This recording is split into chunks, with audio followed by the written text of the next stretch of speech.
이삭은 저희에게 거울로 주신 인물입니다. 우리가 이삭 이야기를 좀 이렇게 한번 그림으로 한번 스케치를 하면서 이야기를 진행하려고 합니다. 네, 우리 이삭의 아버지를 보여주세요. 네, 저분이 이삭의 아버지 아브라함입니다. 네, 그가 하나님의 인도하심을 받고 부르심을 받고 먼 타향인 우리 가나안에 와서 100여 년을 살다가 가셨습니다. 하지만 이삭에게는 너무 큰 상처를 안겨준, 그래서 그 평생 그 상처 입은 영혼을 이렇게 갖고 살아야 했던 그런 어려움을 주신 분이기도 합니다. 예, 그 다음에 이렇게 보시면, 그래서 그 어머니가 있죠. 어머니도 참 무난 우리 고지식한 우리 아버지 아브라함 때문에 고생하시다가 하나님의 특별한 은총으로 아이를 낳았죠. 네, 우리 그 다음에 보여주시면, 결국 100여 년의 삶을 살면서 아브라함은 기도의 사람으로 바뀌어갔고 늘 하늘을 보며 믿음을 가지고 자기의 여정을 지켜갔습니다. 그 다음에 보여주시면, 이삭을 어머니가 돌아가시고 나서 3년 후에 아버지 아브라함이 먼 밧담 아람에 가서 나홀의 성에서 우리 귀한 딸 이제 리브가를 얻게 됩니다. 아름다운 여인 리브가를 이제 얻는 장면을 그 다음에 이렇게 보여주세요. 그래서 우리 종이 가서 이제 청혼을 하고 그 다음에 넘어가시면, 그래서 드디어 먼 길을 와서 이삭과 아름다운 결혼을 합니다. 아마 성경에 기록된 그 어떤 결혼 이야기보다도 아름다운 이야기가 이삭과 리브가의 이야기죠. 네, 그 다음에 이렇게 보여주시면, 그러나 이 이삭이 자신의 그 상처 입은 영혼을 극복하지 못했기 때문에 그는 원치 않는 상처를 자기 자손에게 물려주게 되고, 야곱이 그로 인해서 어린 시절을 어렵게 상처 입은 영혼으로 보내게 됩니다. 그러다가 우리가 알고 있듯이 그 다음에 이렇게 보시면, 어느 날 어머니가 들려준 얘기 속에 충격을 받고 둘이 이제 협잡을 해서 아버지와 우리 에서를 속이고 집안에 큰 풍지풍파를 일으키게 됩니다. 그 다음에 보여주시면, 그 얘기를 이제 깨달은 우리 이삭이 아주 하얗게 질려서 정말 그 분노가 자기에게 있었지만 또한 하나님께서 엄중하게 정하신 질서와 뜻을 인간이 거스릴 수 없다. 그걸 깨닫고 비록 속은 걸 알지만 야곱에게 주었던 축복을 처리하지 않았습니다. 하지만 에서는 그때 큰 분노를 갖고 살게 되죠. 그 다음에 이렇게 보시면, 저 타오르는 분노를 20여 년을 가슴에 품고 살았던 안타까운 그런 영혼이었습니다. 그 다음에 이렇게 보여주시면, 그 남은 세월을 완전히 무너진 두 자식의 인생 여정을 보면서 둘이 거의 찾아오지도 않는 그 고독한 세월을, 자기 아내도 죽고 그가 50여 년을 이렇게 하늘을 올려다보면서 중보기도의 자리를 지켰고, 무너진 자신의 영적 가문의 이야기가, 무너진 아브라함으로부터 오는 축복 이야기가 자기 대에 끝나지 않고 다시 되살아나기를 50여 년 기도했던 인물, 그 사람이 바로 우리 이삭이었습니다.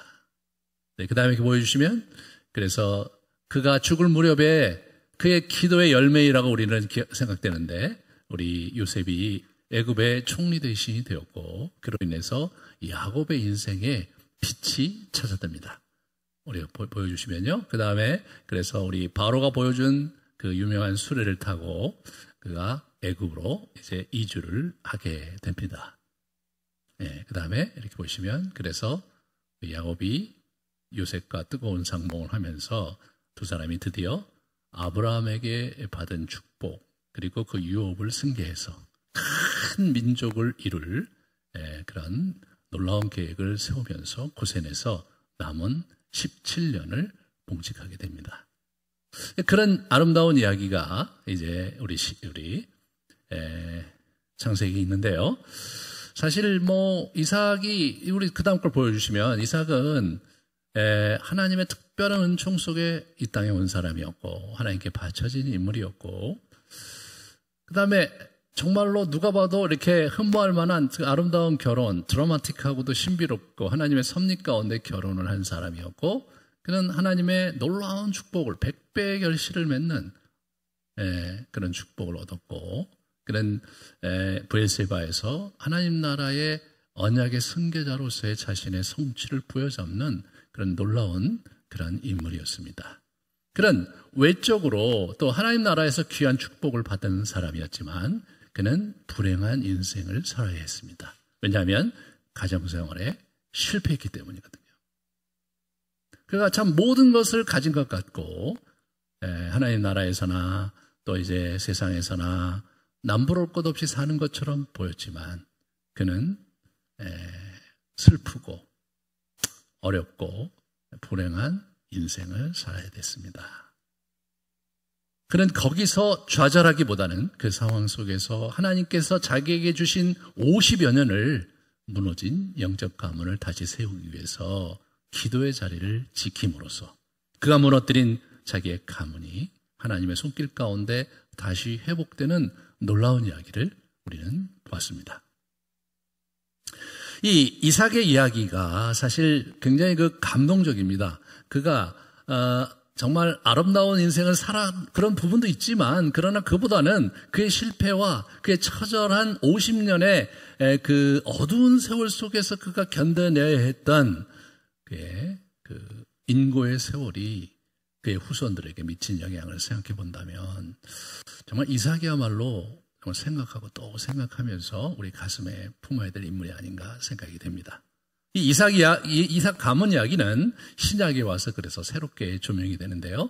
특별히 그 믿음장이라고 불리는 히브리서 11장에 이렇게 잘 정리가 되어 있어서 이 히브리서에서 이삭 이야기를 마치려고 합니다. 우리 히브리서 우리 11장 8절서부터 쭉 보시면요. 먼저 이 하나님 나라에 부름받아서 유업을 잇는 삶을 살아가는 것은 첫 번째 갈 바를 알지 못하고 가는 것과 같다.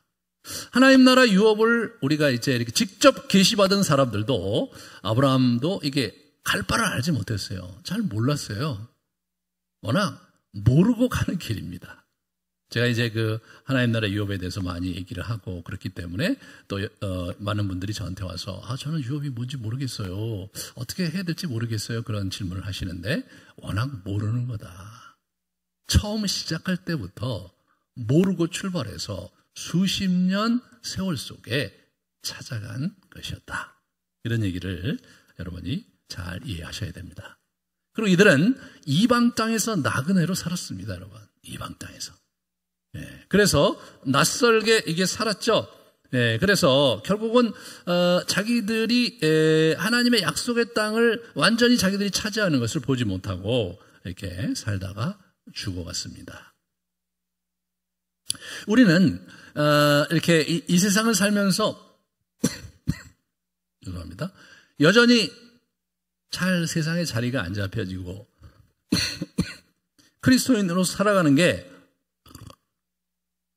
너무나 이게 좀 세상에서 버겁고 자꾸 뿌리를 내리지 못하는 그런 느낌을 여러분이 갖고 계시다면 정상적입니다.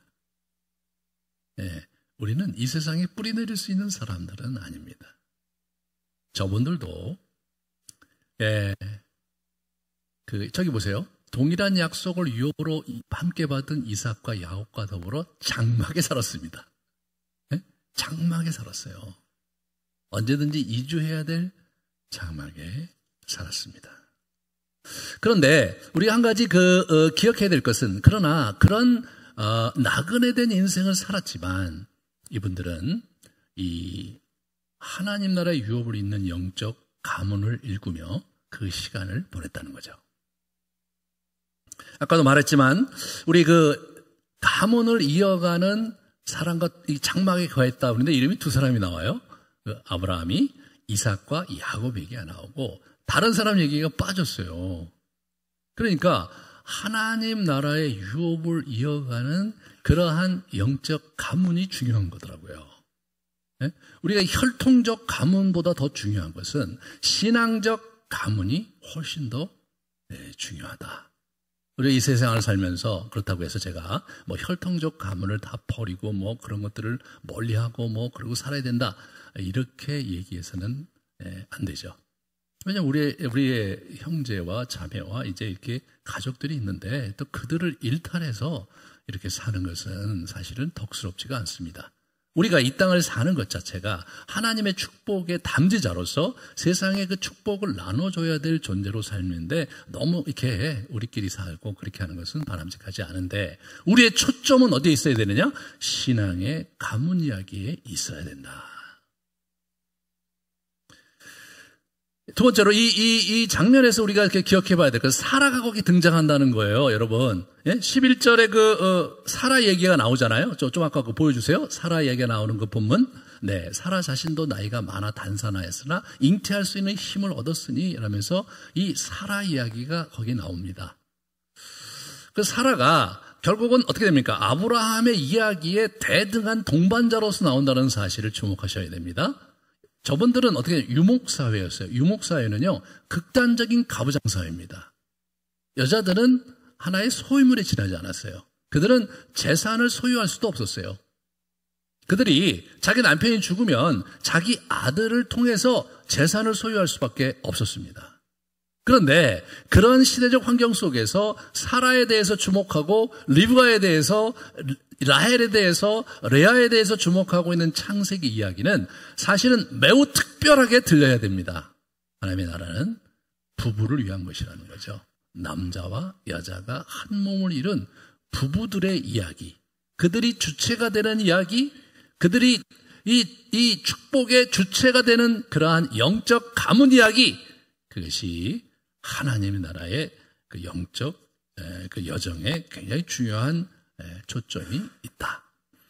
세 번째로 그들은 이 땅에서 번성을 약속했습니다. 이게 계속해서 번성하는 거예요. 번성하는 거예요. 우리의 자녀들이 번성하고 그들이 또 신앙의 유산을 갖고 자꾸 이렇게 번성하는 거, 그게 하나님의 섭리고 하나님의 뜻인 것이죠.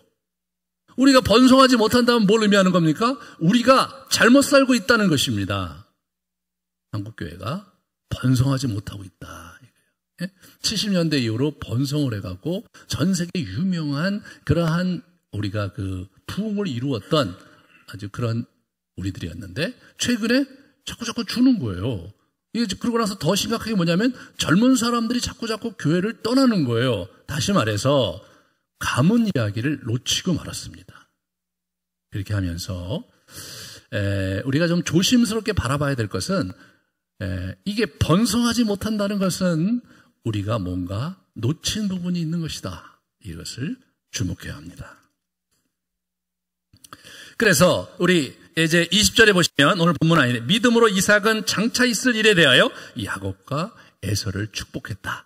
그래서 자기의 신앙의 유산과 유업을 자녀들에게 전수하고 또 전수하는 그런 것이 이 영적 가문 이야기에 매우 중요하다. 마지막으로 세 번째 오늘 본문에서 얘기하는 것은 우리는 본향을 찾아가는 나그네다. 10절에 보시면 하나님이 계획하고 지으실 성이 있는 것을 알았어요. 여러분, 그가 하나님이 계획하고 지으실 터가 있는 성을 바랐다. 여러분, 이야기는 저기 보면 안 나와요. 여러분, 우리 저기 창세기 12장에 보면 그게 안 나와요. 안 나옵니다. 저거를 히브리 저작을 읽어낸 거예요. 왜냐? 그들은 그 당시 문화적 배경을 알고 있었던 거죠. 수메르 문명이 일어나면서 그 당시 아브라함이 살던 그 우루 제국의 수도가 우루였는데 굉장히 번창한, 그래서 글자가 있었고, 그 다음에 이게 발굴이 됐는데요. 이렇게 2층으로 되는 아주 굉장히 커다란 이런 이 상가들이 이렇게 있을 정도로 아주 번창한 문명의 그 아주 새로운 출발을 알리는 그런 것이 수메르 문명이거든요. 그분이 거기서 오신 거예요. 앞선 문명의 소유자였거든요. 그러니까 그분이 오신 거예요. 자, 문명은 뭘 의미하느냐? 이 흩어져 살다가 자꾸 사람들이 모여서 성을 이루고 시티를 이루고 살면서 그런 공동체적인 문화를 만들어가면서 사는 게 문명이잖아요. 그러니까 이 아브라함은 그런 문명 속에 살다가 온 사람이에요. 그러니까 당연히 하나님께서 자기를 거길 보내시면 우리 그 가나안에 자기의 이름이 붙은 성이 있기를 바랐다는 거죠. 네, 여러분, 나홀 성이라고 하잖아요. 나홀이 아브라함의 형제예요. 그는 하란에 나홀 성을 갖고 있었어요. 그 당시 문화란 말이에요. 그러니까 자연스럽게 아브라함도 뭐예요? 나도 내 형제가 여기 나홀 성을 지었으니까 나도 거기 가면 하나님이 그 성을 만들어 주시겠지, 그렇게 생각을 했던 거예요, 이분이요. 하지만 그들은 그걸 보고 죽지 못했습니다.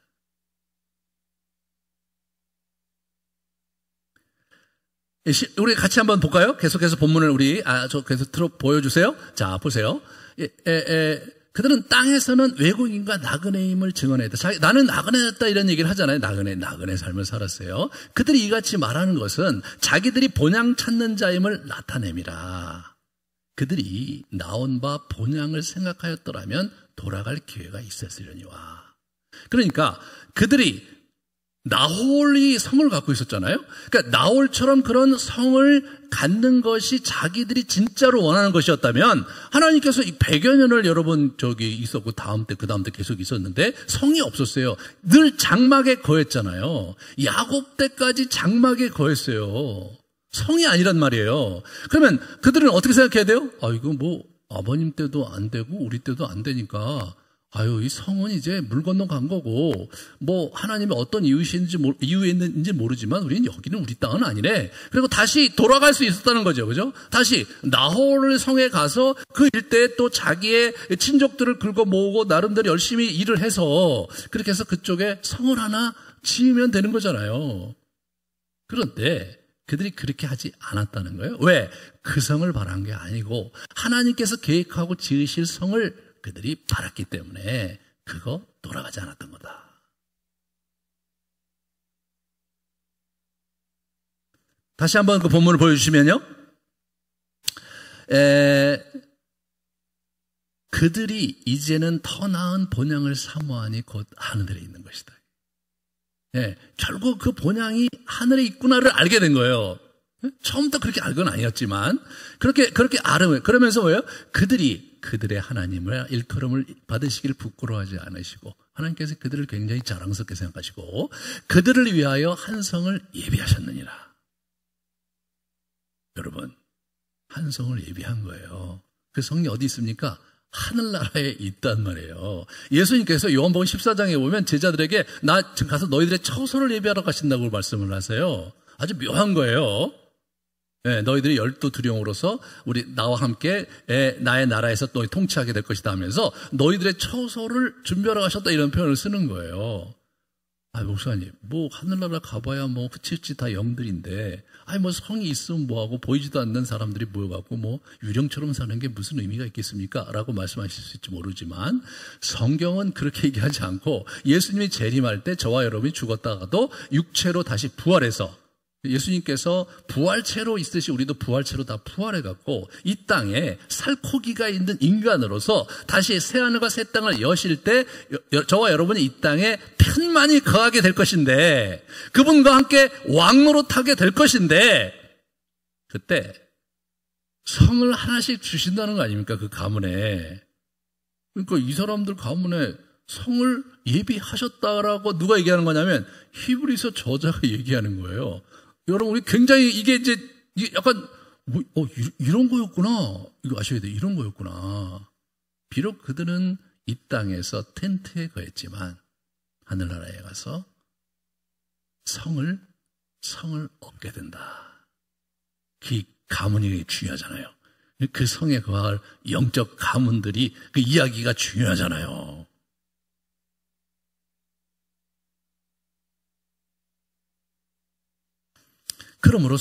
그러므로 저와 여러분은 이 하늘 나그네로서 영적 가문을 일구는 삶이 중요한 거예요. 하나님 나라를 위해서 헌신하고 뭐 가서 복음 전파도 하고 뭐 하나님을 위해서 여러 가지 일들과 수고를 해야 되는 거, 그런 거 우리 많이 들었죠. 근데 우리가 뭘 못 들었냐면 영적 가문을 이루어야 된다는 얘기를 우리가 잘 듣지 못했어요. 그것이 이제 우리가 놓쳤던 부분이죠. 우리가 지금 코로나로 인해서 이제 우리 식구들이 같이 많이 모이는 시간을 가지면서 저희가 뭡니까? 가정에 대한 소중함을 다시 생각하게 되죠. 참 우리가 좀 깊이 이제 이 사태 속에서 배워야 될 부분이죠. 성경은 이 가정에 대해서 뭘 얘기하느냐? 성경은 이 가정에 대해서 본질적인 얘기를 하고 있는 거예요. 이게 본질이에요, 본질. 그래서 이 영적 가문 중심으로 하나님의 나라를 살아야 된다는 게 이 성경의 사상이거든요. 이 사상, 예? 성경이 얘기하는 그 중요한 중심 사상을 우리가 갖고 성경도 보고 신앙생활을 해야 되는데 이게 중요한 중심 사상에 가정이 좀 빠졌어요. 교회가 있고 막 하나님 나라도 있고 뭐 선교도 있고 뭐 다 있는데 가정이 빠졌어요. 그러다 보니까 어떻게 되냐면 이게 이 유교적 가문의 이야기, 유교적 가치관으로서의 가정이 이렇게 딱 이렇게 자리가 잡힌 거예요. 그것이 오늘날 한국 교회가 놓친 부분이에요. 그래갖고 어떻게 보니까 유교적 가문을 잡고 나니까 이게 내 새끼 중심주의로 가면서 그러면서 그들이 결국은 이제 신앙을 이제 놓치고 마는 안타까운 현실이 벌어진 거죠. 제가 한번 같이 보겠습니다. 여기 보시면 유교와 저희가 어떻게 다르냐? 유교는 축복의 근원이고 통로가 뭐 조상의 음덕으로 후손이 축복을 받는 거예요. 그래서 제사로 봉양하고 하면서 이게 돌아가시면 다 이렇게 한 군데 다 이렇게 가문이 모여 산대요. 그런 얘기는 또 약간 성경하고 비슷한 데가 있어요. 가서 가문이 모여 사는 거예요. 그러니까 그분들의 음덕으로 우리가 산다 이렇게 생각하시는 거예요. 그분들은요. 그러니까 어떻게 되냐면 그분들은 또 제사 봉양을 해갖고 우리들 후손들이 봉양하는 그 예배와 그 재물을 가지고 먹고 사신다 그렇게 생각하는 거예요. 그러므로 제사를 드리지 않으면 그분들이 배고프고, 예? 그분들이 제사밥을 제대로 먹을 수 없고 그런 것들 때문에 여러 가지 어려움이 있다고 생각하고 막 제사가 잘 안 드려지면 실제로 꿈에 부모님이 나타나서 배고프다고 그러신다는 거 아니에요, 실제로. 그런 얘기 여러분 들어보신 적 있었을 거예요. 네. 그런 생각을 그분들이 갖고 있는 거예요. 그렇기 때문에 그분들은 부모 중심의 효도를 하는 거예요. 윗사람 중심이죠. 그분들이 결정하고 따라야 되는 형태의 그런 효를 하는 거예요, 저게. 그리고 이제 중요한 게 뭐냐면 내 새끼가 중요한 거예요. 혈통이 되게 중요해요. 혈통이. 예. 근데 혈통도 약간 유교에서는 좀 제가 볼 때 좀 동의하기 어려운 것은 남자 혈통만 중요한 거예요. 예? 정자만 중요하지 난자는 중요하지 않게 되니까 이게 사실은 굉장히 좀 이렇게 문제가 되고 편파적이고 여성의 지위가 많이 이렇게 떨어져 있죠. 그래서 남편이 죽으면 자기 시아버지 시부모를 모시고 자식 새끼를 데리고 아주 청산과부로 이렇게 살면은 열부녀 이렇게 해갖고 막 이렇게 비석을 세워줘요. 그죠? 근데 남자들은 자기 부인이 죽으면 뭐 또 새로운 장가 들고 그런 걸 또 자연스럽게 받아들여요. 그래서 실제로 남자가 자기 부인 죽어서 자기 부인이 혼자서 결혼하지 않고 자기가 혼자서 자기 부모님을 잘 봉양하고 자식을 봉양하고 그러다가 정말로 자기 인생을 정말 절제하고 살다가 죽었다. 그래서 정말 열부비를 이렇게 남자를 위해 세워주는 이런 것들이 동일하게 나와야 되잖아요. 그렇지 않아요? 네, 그것이 유교가 갖고 있는 문제죠.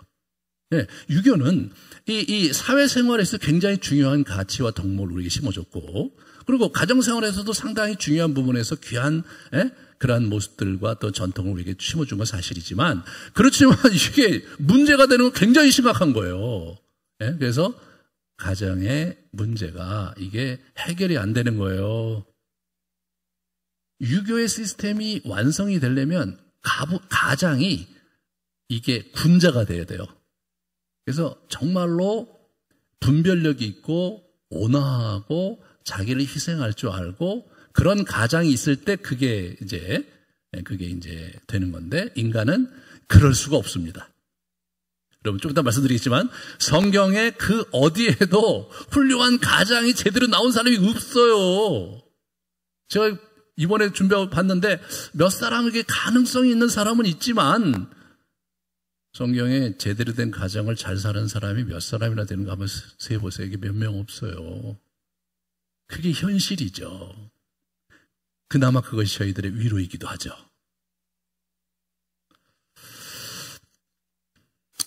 이 부분에서 이렇게 보면 기독교는 뭐냐? 부모와 조상이 아니라 하나님이 우리에게 축복을 해주시는 거예요. 그죠?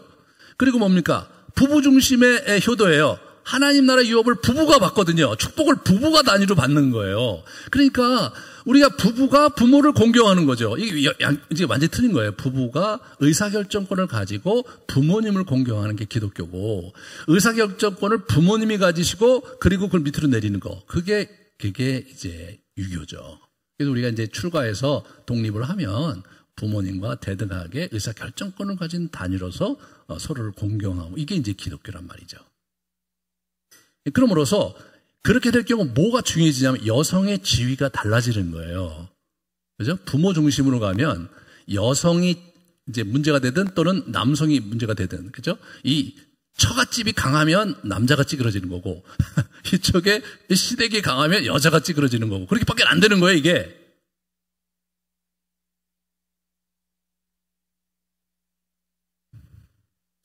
성경은 남자와 여자가 대등한 관계로 하나님 나라의 주체로 있는 거, 그게 성경의 사상입니다. 네, 그래서 기독교가 부부 중심인 거죠. 우리 개혁주의 신학이 이제 그 세 가지 포인트를 강조하는데, 제가 이제 중고등학교 때 고신측 SFC, Student for Christ라는데 제가 이제 거기서 맨날 강령을 외치고 그랬는데, 그때 세 가지 중심이 있었어요. 하나님 중심, 교회 중심, 성령 중심. 여러분도 막 아시는 분 있으실 거예요. 그런데 실제로 그걸 좀 바꿔야 돼요. 빠졌어요, 뭐가. 가정이 빠졌어요. 그래서 저는 이렇게 바꿔야 된다고 생각해요. 하나님 중심, 성경 중심, 영적 가문 중심, 그 다음에 교회 중심으로 가야 돼요. 교회가 뒤에 와야 된단 말이에요. 교회가 이 영적 가문을 이게 지원하고 서포팅하는 형태로 가야 되는데, 거꾸로 가정이 교회에 서포팅하는 구조로 가니까 한 세대 만에 무너지는 거예요, 이게요.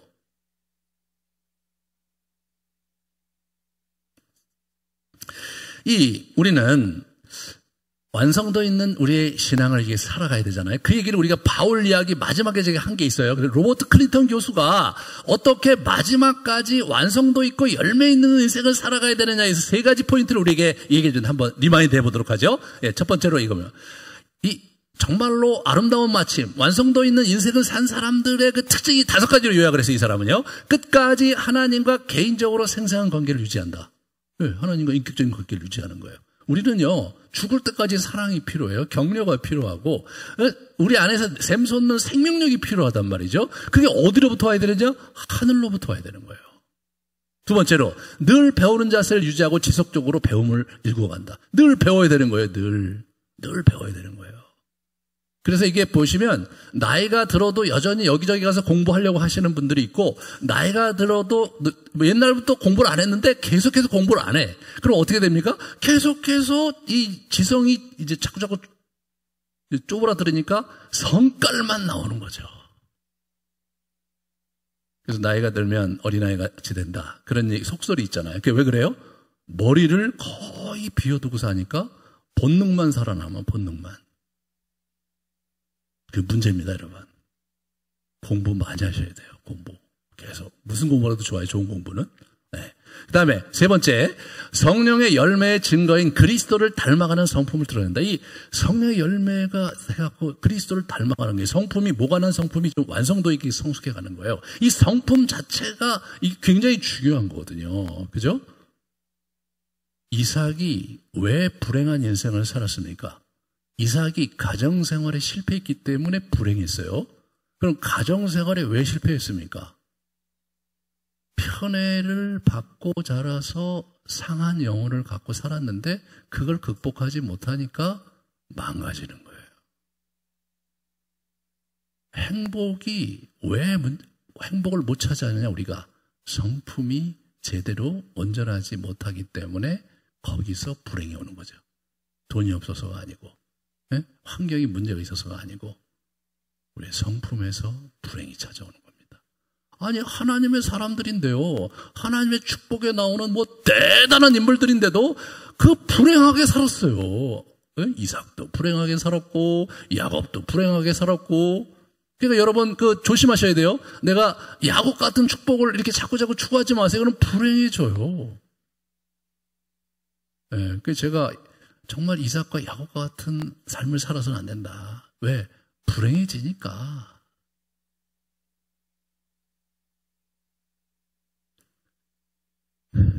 그 다음에 네 번째, 진리를 삶에 적용하고 하나님의 약속이 실현되는 것을 본다. 이게 우리의 삶 속에 하나님의 약속이 이게 일어나고 이 편만이 펼쳐져 가는 것을 본다는 거예요, 이게요.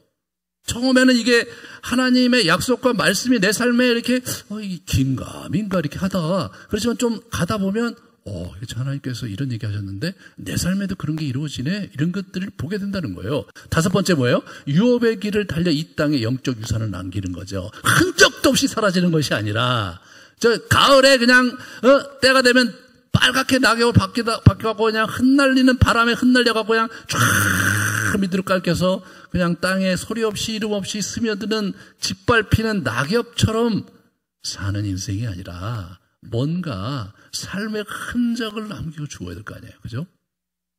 그게 가치 있는 인생이잖아요.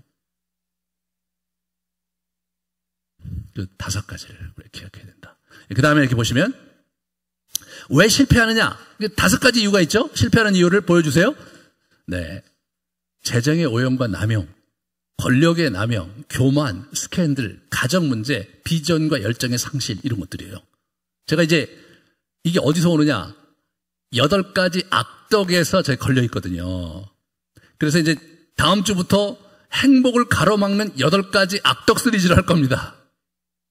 예. 우리 그 초기 5세기 동안 사막의 수도승들이 우리에게 전달해준 비법이 있어요. 8가지 악덕. 예. 그래서 그냥 탐식, 간음, 탐욕, 슬픔, 예. 그 다음에 뭐예요? 나태, 그 다음에 허영, 교만, 분노, 이런 것들. 이게 대표적인 8가지 악덕, 이게 뿌리라는 거예요. 거기에 수많은 우리의 그 문제들이 거기 위에 산재해 있는 거예요. 이 악덕이 뿌리를 우리가 잘 이걸 해나가야 된다. 그분들이 우리에게 평생을 굴에 살면서, 평생을 한 끼 먹고 광야에 살면서 우리에게 전수해 준 지혜인데 그걸 다 사장시키고 사는 거예요. 이제 할 거예요. 그게 다 저거 걸려 넘어지는 거예요. 그래서 한두 개가 심각하게 우리를 괴롭히는 거거든요. 우리 인생의 그 한두 개가. 그게 우리를, 이게 어떻게, 나이가 들면 들수록 어떻게 되냐면 그게 걸려 넘어지면서 무너지면서 산산조각이 나는 거예요. 정말 우리 기독교인으로서 정말로 배워야 될 것 중, 정말로 기독교 유산에서 가장 그 인생의 행복을 위해서 배워야 될 그게 있다면 이 8가지 덕목을 어떻게 극복하느냐, 그게 되게 중요한 거예요. 행복의 지름길이 거기 있는 거예요. 그리고 그게 돼야 가정도 좋아지는 거예요. 그죠? 우리의 그런 본능에서, 우리의 그 무의식 속에 나오는 우리의 그 잘못된 악덕들이 우리 배우자와 그리고 우리 자녀들에게 그냥 마구마구 이렇게 전달이 되니까 그냥 무너지는 거예요. 기도를 많이 하는데도 무너지는 거예요. 하나님께서 놀라운 축복을 하셨던 이삭도 그냥 무너진 거예요. 이게 저절로 되는 게 아니더라고요.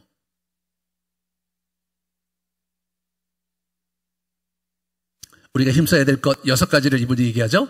예, 로버트 클리턴 교수가 얘기하는 6가지 보여주세요. 네, 그다음, 네, 그죠, 5가지네요. 생애 전반적인 안목, 긴 안목을 봐라. 자꾸 제가 이제 인생 이야기를 계속 하는 거고요. 지속적으로 자기 갱신을 해야 돼요. 이번 교회 8가지 악독을 하면서도 또 갱신을, 내가 이 문제가 나한테 계속해서 걸리는 거구나. 이거를 내가 해결해야 되겠구나. 영성훈련, 열심히 우리가 해야 되고, 평생 배움의 자세를, 이번에 다다음 주 하는 또 맥거르게 또 오세요. 한 번 들으면 2번 들어도 자꾸 들어야 돼요. 다 잊어버리잖아요, 여러분. 제가 설교를 막 엄청나게 하는데 다 잊어버리고 살잖아요. 참 걱정이에요.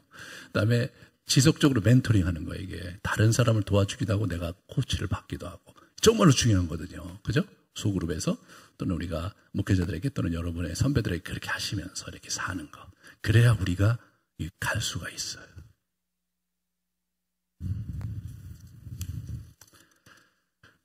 우리는 이삭을 거울 삼아서 그러면 우리가 이 영적 가문을 읽어가야 되잖아요. 같이 한번 보면, 제가 이제 아까도 말씀드렸듯이 제가 성경을 전체를 뒤져봤는데 정말 다행스럽게도 성경에서는 훌륭한 신앙인은 많은데 훌륭한 가장은, 훌륭한 부모는 찾아보기가 극히 힘들더라. 요셉이 좀 그럴 수 있었을까요? 루시 그럴 수 있었을까요? 좀 약간 퀘션이죠. 다 모르니까. 스가랴와 엘리사벳, 우리 세례 요한을 낳았던 이 사람들은 정말 훌륭한 부모였던 것 같아요. 브리스길라와 아굴라, 예, 참 그분들이 아마 훌륭한 덕목을 가진 사람이었을 것 같아요. 뭐 그 정도 찾을 수 있는 거예요. 수만 명 나와요, 수만 명. 하지만 가정 사역에 있어서 성공한 사람에는 찾아보기가 너무너무 힘들다. 그 얘기는 뭡니까? 신앙이 아무리 좋아도 가정생활에 완전한 자는 찾아보기가 힘들다. 좀 슬프죠? 어려운 거예요. 어렸을 때 성장기에 이미 자기가 형성된 게 있잖아요. 세상 살아오면서 이미 이게 안 되잖아요. 네. 애들을 키울 때 보면 어떻게 돼요? 이게 무슨 우리가 도인도 아니니까 애들을 키울 때 또 우리가 분노를 발하게 되고 우리가 원치 않는 그런 형태로 상처를 주고 그렇게 살잖아요.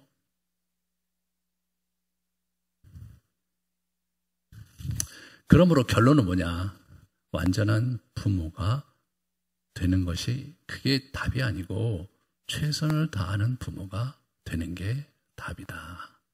우리의 부족한 부분을 주님께 올려드리고 주님께서 채워주실 것을 바라면서, 여러분 이삭이 그거 한 거 아닙니까? 자기의 부족한 부분을 하나님께서 채워달라고 50년 동안 기도해서 하나님께서 채워주심으로써 야곱의 이야기가 흘러간 거 아닙니까? 정말 많은 위로가 되더라고요. 여러분에게도 그런 위로가 될 거라고 생각이 됩니다. 훌륭한 어머니는 좀 보여요. 한나, 엘리사벳 이런 훌륭한 어머니, 훌륭한 아버지는 잘 안 보여요.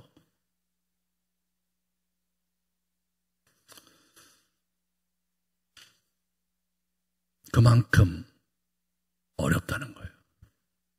그러므로 어차피 안 되는 거니까 그냥 쳐버려야 되느냐? 그게 아니고, 그러므로 우리는 겸허하게 주님의 은총을 붙들어야 된다. 네, 그분의 도우심으로만이 이 문제를 극복할 수 있음을 붙잡아야 된다 이거죠. 우리 자녀 교육의 두 가지 차원을 한번 생각해 볼까요? 우리 신약에 보면요, 이 사도 바울이 참 많은 얘기를 했는데 자녀 교육은 딱 두 가지밖에 얘기를 안 했어요. 이분이 한번 보실래요? 예, 저거 두 가지예요. 아비들아 너희 자녀를 노엽게 하지 말고 오직 주의 교훈과 훈계로 양육하리. 두 가지예요. 두 가지. 이분은 자녀가 없었으니까 그냥 핵심만 얘기하고 말았나 싶었어요, 처음에는. 근데 제가 인생을 살아보고 성경을 공부하다 보니까 저게 다한 거예요. 자녀 교육은. 저거 하고 하나님과의 관계에서 충실하게 자기 인생을 또 살아가다 보면 나머지 하나님께서 채워주시는 거다 이거요. 자녀는 우리의 것이 아니고 하나님의 것이거든요. 첫 번째, 정서적인 차원에서 노엽게만 안 된다 이거. 억울하게 하고, 네? 부모 너무 이게 좀 푸시하려고 하고 말해요. 그러니까 내 교훈이 아니라 내 주장이 아니라 주의 교훈으로 양육하라는 거 아니에요. 성경의 교훈으로 양육하는 거예요. 균형을 잡아야 되는 거예요. 그렇지만 궁극적으로 주님께 맡겨야죠. 우리가 아이를 너무 열심히 완벽한 부모가 되려고 하다 보니까 자기는 완벽하지 않은데 완벽한 부모가 되게 되려니까 아이가 뭐예요? 더 힘들어지잖아요. 그래서 아이가 많이 망가지는 거죠. 그래서 우리는 주변에서 너무 아이를 잘 키우려고 하다가 궁극적으로 그 아이를 망가뜨리는 그런 일들을 사실은 많이 보게 되는 거거든요. 가장 중요한 것은 정서적으로 억울하게 부모에게 너무 억울한 감정을 갖게 하지 말라는 거죠. 참 중요한 겁니다. 네. 그러면 억울한 감정을 갖게 하지 말아야 되니까 기살려줘야 되니까 그러면 그냥 그들이 원하는 대로 하면서 절절매고 살아야 되느냐? 그건 절대로 아니라는 거예요. 그건 아니고 그게 뭐예요? 주의 계명과 주의 계명과 교훈을 가지고 양육해야 돼요. 이 성경에 대해서 우리가 많이 알고 있어야 되고 그걸 갖고 가르쳐야 되고 그래야 되니까 여러분이 성경 공부를 좀 많이 하셔야죠. 그래서 이슈가 있을 때마다 이런 이슈에 대해서 성경에서 뭐라고 얘기하는지 찾아보시고 그리고 좀 그거에 대해서 좀 고민하면서 좀 책도 보실 수 있으면 보시고 아니면 아이들한테 한번 이 본문을 한번 묵상해 봐라 이렇게 얘기하시기도 하고 이제 그렇게 하면서 우리 아이들을 잘 양육해야 되겠습니다. 그래서 이 시간 아이들에 대한 부담을 많이 내려놓으셨으면 좋겠어요. 다 하나님이 알아서 하시는 거니까 우리는 노엽게 하지 말고 주의 견으로 양육하는 데 초점을 맞추고 내 배우자와 함께 나의 유혹을 위해서 달려가고, 애는 이제 결혼하면 하나님 안에서 자기 배우자와 함께 자기 인생을 사는 거고, 우리가 줘야 될 것은 사랑이죠. 사랑을 주고 격려해 주고.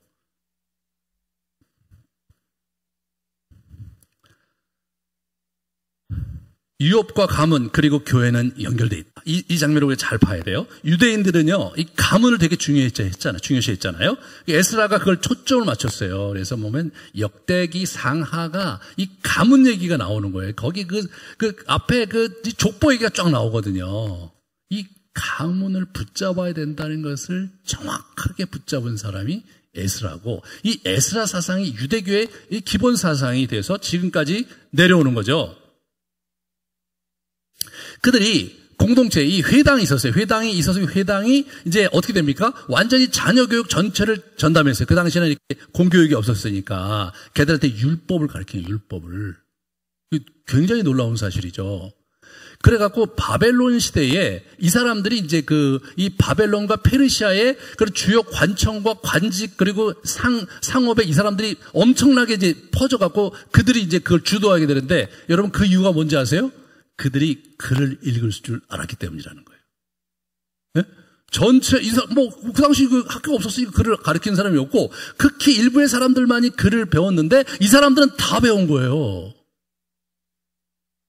19세기에, 이제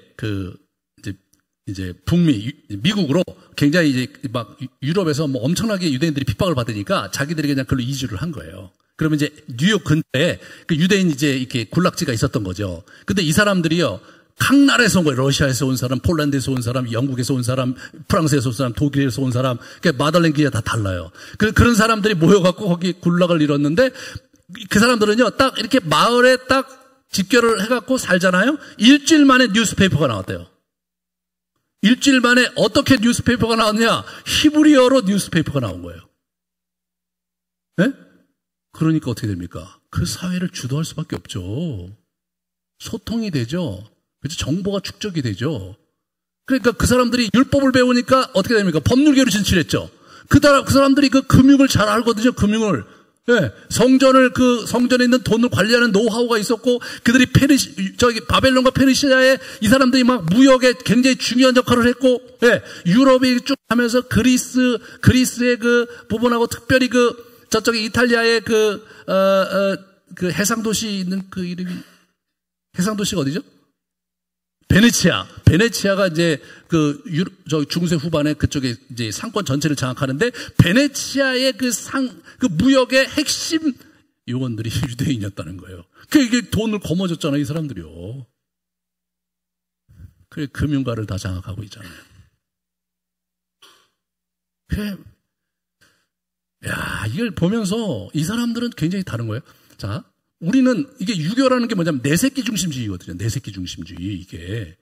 근데 유대인들은 돈을 굉장히 열심히 벌게 하는데, 그들이 돈을 그들에게 벌라고 하고 어렸을 때부터 가르쳐주는 그 핵심 사상이 뭐냐면, 많이 기부하는 자가 유명하고 훌륭한 사람이다, 이거예요. 자기 공동체에 많이 기부하는 사람이, 그들이 돈 버는 목적은 뭐냐면 공동체에 많이 기부하기 위해서 돈을 번다는 거예요. 야, 이게 완전히 게임이 다른 거예요, 이게. 그게 다 어디서 나왔느냐? 그래서 성경에서 나온 거예요, 그게. 성경에서 뭐예요? 너가 천하 만민의 복의 근원이 될 거라.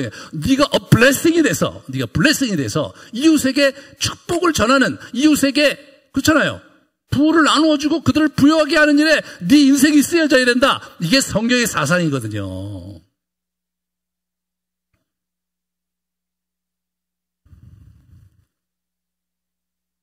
이런 부분에서 저 여러분이 다시 생각해야 돼요. 이게 지금 코로나로 인해서 완전히 모든 이 문제가 해체가 됐는데, 이런 상황에서 우리가 정말로 붙잡아야 될 게 뭐냐? 영적 가문을 붙잡아야 된다. 그래서 우리가 하나님의 말씀의 토대 위에서 우리가 우리 가정을 하나님 안에서 어떻게 세워야 할지를 우리가 깊게 고민하고 붙잡아야 된다.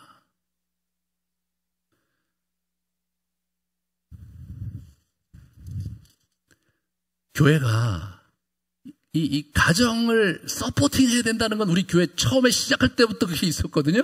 우리 2009년에 했던 사명선언문 같이 볼까요? 사명선언문 이렇게 보시면 하나님으로 우리 영혼이 부여하여 가정과 교회에 가득하고 이 땅에 넘쳐나게 하라. 여러분, 교회와 가정이 아니에요. 우리는 가정과 교회였어요. 가치가.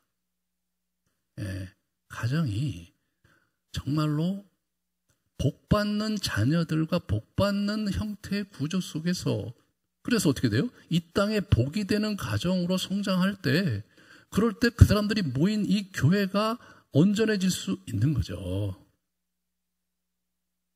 2018년에 저희가 우리 아름드리 유업 선언문을 저희가 만들었잖아요. 한번 보실래요? 예, 이겁니다. 우리 다 같이 한번 읽어보도록 하겠습니다. 시작. 우리는 성경을 토대로 한 초대교회로부터 계승되어 온 영성훈련에 정진하여 개인과 가문의 유업을 찾아 일군다. 이를 기반으로 온전한 열매를 맺는 교회 공동체를 세우고 다음 세대를 이끌어갈 영적 지도자를 키우며 복음에 합당한 변화를 이 땅에 실현한다. 이게 저희의 유업선언문입니다. 네. 그래서 우리가 초대교회로부터 계승되어 온 그러한 영성훈련에 정진하겠다 이거예요. 그래서 우리 교회에서 하는 게 그런 걸 하는 거고요. 그러니까 이제 초대교회의 우리 선배들에게서 굉장히 받아야 될 굉장히 여러 가지 중요한 전통이 있는데 그것이 이제 삼위일체 신학, 구원론, 신인기독론 같은 그런 중요한 핵심 교리들뿐만 아니라 우리의 내면을 다스려서 행복의 길로 나아가고 우리가 하나님과의 깊은 관계로 나아가는 이 부분에 있어서 크게 걸림돌이 되는 8가지 악덕을 제거해야 돼요. 이걸 통제를 해야 돼요. 기도 생활에 그게 다 문제가 되고 가정 생활에 문제가 되고 자기가 완성도 있게 자기 인생을 살아가는데 다 그게 그중에서 한두 개가 걸리는 거거든요. 어떤 사람은 분노가 걸리고 어떤 사람은 나태가 걸리고 어떤 사람은 우울이 걸리고 어떤 사람은 탐식이 걸리고 어떤 사람은 간음이 걸리고 그런 8가지 중에 그냥 그게 그냥 지뢰밭처럼 우리 안에 8가지가 있는데 그중에 어떤 거 하나가 우리의 성장기와 우리의 삶의 여정 속에 크게 부각되는 게 있는 거죠. 그죠? 그냥 이게 크게 부각돼갖고 어떻게 돼요? 그냥 그게 대책이 없이 그냥 커졌다가 나중에 그냥 사단이 그걸 뻥 치면 그냥 무너지는 거예요. 그냥 무너지는 겁니다. 가정이 불행한 거는 뭐 말할 것도 없고요. 여러분, 하나님께서는 우리 행복하기 원하시고 그리고 행복을 주시려고 하는데 우리가 이거 행복하려고 노력을 안 하는 거예요. 너무너무 쉽게 가려고 하는 거예요. 우리 인생을. 뭐 그렇게 사시는 건 괜찮은데 여러분의 선택인데 이제 나이가 들어서 아이들이 다 망가지고 어렵게 살 때 자기를 찾아오지도 않을 때 고독하게 한 50년 정도 기도할 자신이 있으시면 괜찮습니다.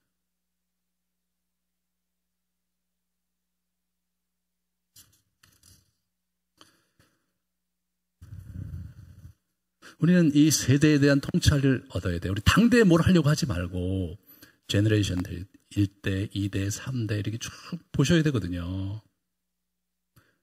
네. 2대네 3대는 우리가 이 영적 가문의 초점을 좀 맞춰야 돼요. 네? 1대는 뭐예요? 기초 작업이 안 돼요. 기초. 이 신앙의 기초를 놔야 돼요. 1대는. 그러니까 이게 서바이벌 자체가 어려워요. 신앙으로. 그러니까 지켜내는 게 어렵고 그 신앙을 다음 제너레이션에 넘기는 게 굉장히 중요하겠죠. 하지만 2대와 3대는 이제 우리가 하나님께서 우리 가문에 주실 그 유업이 뭐냐를 좀 진지하게 고민해 봐야죠. 하나님께서 우리 가문에 주실 성이 있다고 하는데 도대체 우리가 뭘 해야 그 성을 얻어낼 수 있을 것인가 고민해 봐야 됩니다. 4대 이유는 뭐예요? 4대 이유. 이 땅의 복의 근원으로서 이 땅에 복을 끼치는 가문이 되어져. 4대가 됐는데 여전히 자기 자식과 여전히 자기 집안 식구 챙기고 이제 그러고 살고 있다면 뭐예요? 진짜 불충한 거죠. 불충한 거예요. 저희 한국 기독교가 벌써 4대 이상 되시는 분들이 있거든요. 네. 근데 그 앞부분에 있는 분들이 많이 미국으로 건너가셨어요. 이게 많이 가셨어요. 이게 60년대, 70년대 이 선교사들 바람 타고 많이 가셔서 거기 사세요. 우리 이제 이렇게 있는데 보니까 이게 신앙의 그러한 유산이 잘 전수가 안 되는 거예요, 지금. 그래서 그냥 이렇게 무너지고 있는 거죠. 무너지고 있는 거예요, 우리가. 그럼 우리가 어떻게 뭐 한국교회를 세워가고 무슨 이게 무너지는 한국교회를 위해서 우리가 일어나게, 여러분이나 제가 그걸 뭐 할 수 있겠어요? 제가 뭐 이렇게 뭐 아무리 얘기한다고 해도 제 설교 클릭수가요 200개가 잘 안 돼요. 뭘 할 수 있겠어요? 네.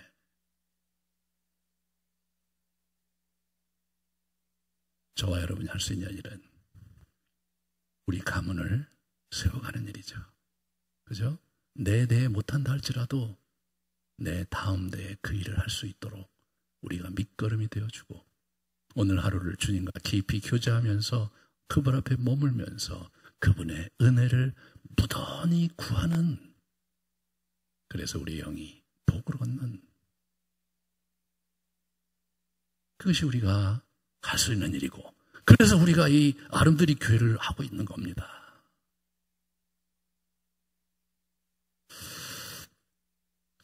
우리 가정 예배를 우리가 이제 생각을 해야 되겠죠.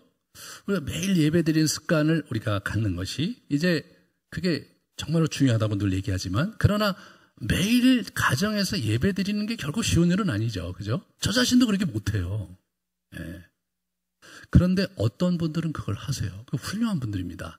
이게 그 자기 가문에 집안에 풍토가 있어요. 풍토가. 그래서 어렸을 때부터 부모님이 그걸 잘 하신 분들은 이게 쉬워요. 저희 어머님은 그렇게 안 하셨거든요. 그게 좀 어려운 거예요.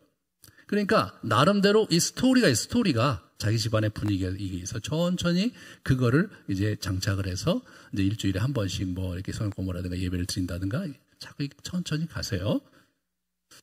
아이들의 상황에 맞게 장기적인 플랜이 필요합니다. 그래서 중요한 게 뭐냐면 스피릿. 사람이 어떻게 변하냐면 많이 가르친다고 그 사람이 그렇게 하는 게 아니라 정신을 가지면, 스피릿을 가지면 그 사람은 언젠가 그걸 해요.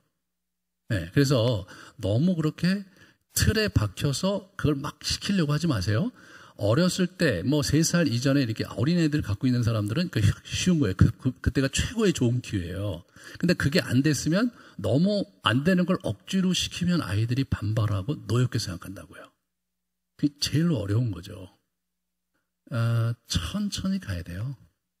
안 되는 거 억지로 해서 아이들 노엽게 하지 말고 할 수 있을 만큼, 아이들이 어리면 좋습니다. 아직 어리지 않으면 천천히 가되 그들이 하나님을 좋아하고 신뢰할 수 있도록 자꾸 격려하면서 천천히 만들어가고 빚어가는 거죠.